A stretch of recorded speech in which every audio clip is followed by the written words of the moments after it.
Olá a todos, bem-vindos ao canal Hardways. E hoje eu vou mostrar como ativar ou desativar a gravação de áudio na sua câmera de segurança IMOU Cell 2. Então, a primeira coisa que vamos fazer é abrir o nosso aplicativo imolive, onde temos a câmera conectada.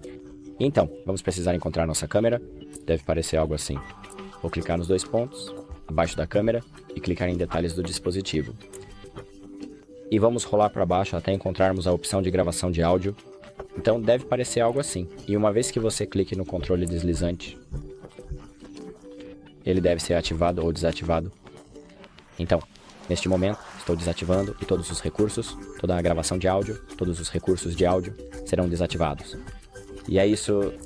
Obrigado por assistir, espero que este vídeo tenha ajudado. E não se esqueça de curtir e se inscrever